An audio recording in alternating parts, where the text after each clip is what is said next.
Lost uh, blogger, uh, Comodore Tarriela. Vlog.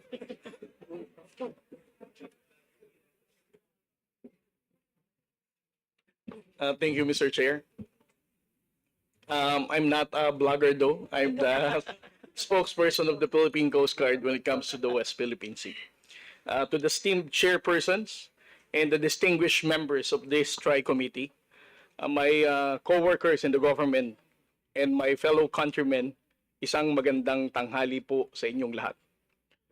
I was honestly pleased to learn about the House of Representatives' decision to hold a public hearing addressing fake news, disinformation, and misinformation on social media.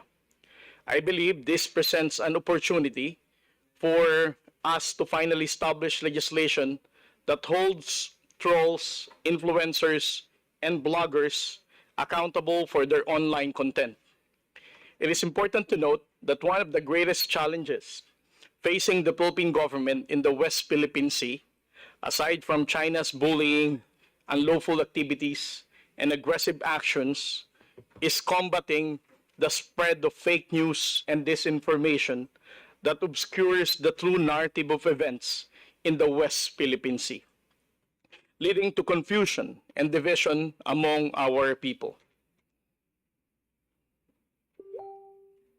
Teka lang, sir.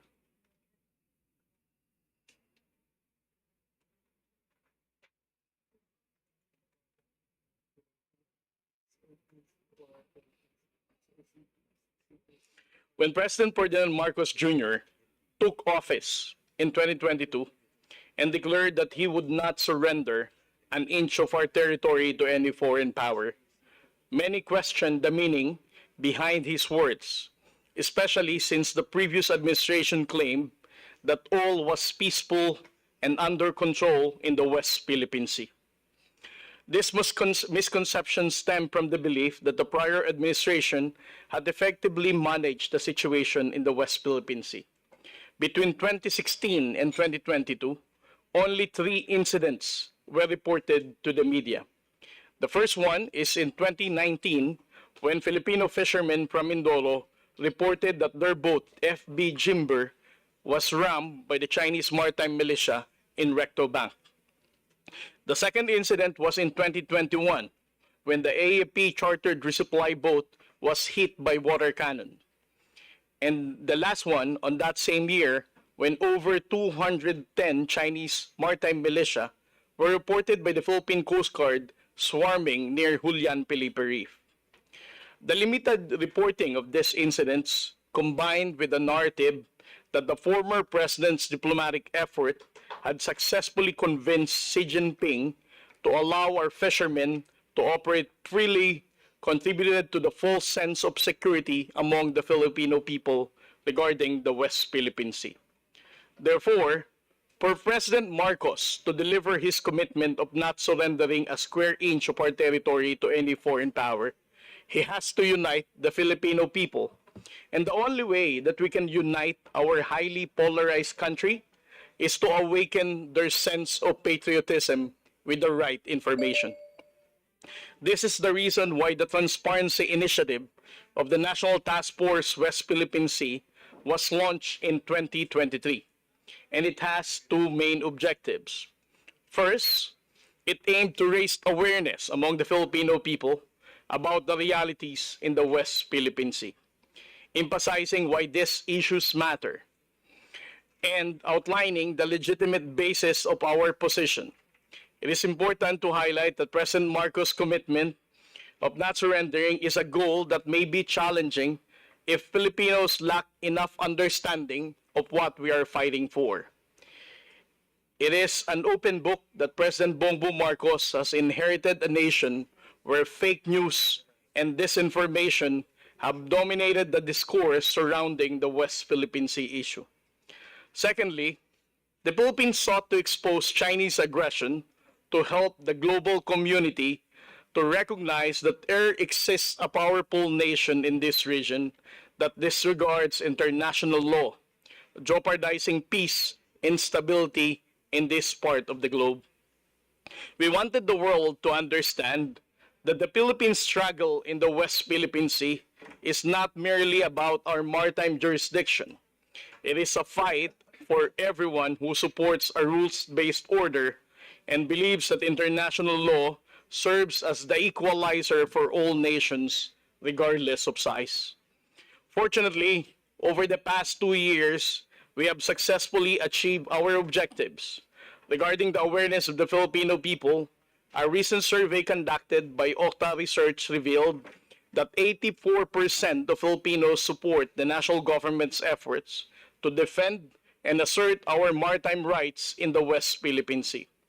Additionally, a Pulse Asia poll indicates that 7 out of 10 Filipinos are unlikely to support pro-China candidates in the upcoming 2025 midterm election. However, as we have successfully countered fake news and established a strong factual narrative in cyberspace, we have seen a significant increase in pro-China trolls. This has only strengthened the resolve of the National Task Force West Philippine Sea to be more transparent in exposing China's actions, as no amount of falsehood can prevail against the truth.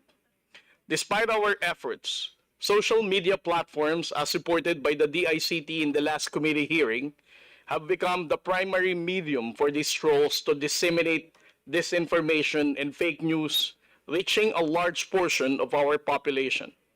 The narrative of these trolls can essentially be categorized into 5 main arguments. First, they claim that our legal standing in the West Philippine Sea is weak. They undermine the 2016 arbitral award, and they even asserted that the PRC holds a much more justifiable historical claim with regard to their 9 now 10 lines. Secondly, they present a distorted version of events, echoing China's narrative that incidents occur due to Philippine actions that resulted to vessel collisions, for example. Binangga na tayo, papalabasin pa ng trolls, Philippine Coast Guard ang may kasalanan dahil tayo daw nabangga ng China Coast Guard. Third, they argue that the Philippines' decision to stand firm against the People's Republic of China's aggression is merely dictated by the United States, suggesting that our transparency efforts are actually orchestrated by the Americans under the guidance of Ray Powell. Fourth, they even employ a defeatist argument, claiming that we are powerless against China and that insisting on our rights could even lead to war, and it would be easy for China to invade the Philippines in just a matter of days. Lastly, they contend that the tensions in the West Philippine Sea have only escalated under the current administration of President Bongbong Marcos. They said that there were no such tensions during the time of former President Duterte. Another damaging tactic employed by pro-China trolls is to attack the messenger. When we launched our transparency initiative aimed at exposing Chinese aggression in the West Philippine Sea, I was relatively unknown, having just returned from Tokyo after my PhD studies. However, as we gained traction the weeks following our launch, I became a target for these trolls who sought to tarnish my reputation as a Philippine Coast Guard spokesperson for the West Philippine Sea. They unearthed and amplified the fact that I was a discharged cadet from the Philippine Military Academy, that I was not able to graduate from PMA. And they even attempted to portray my postdoctoral fellowship in Washington as the time of my recruitment as a pawn of the United States government. Their attacks even escalated, labeling me as a pro-US lapdog and even a CIA recruit, that even my mother is having a difficult time to understand dahil wala daw po sa mukha kong maging CIA. Eventually, they fabricated another lie, alleging that I was even receiving a $4 million talent fee from the US Embassy. Kung may $4 million akong talent fee, kahit isang bayad lang, hindi na siguro ako haharap sa Kongreso ngayon.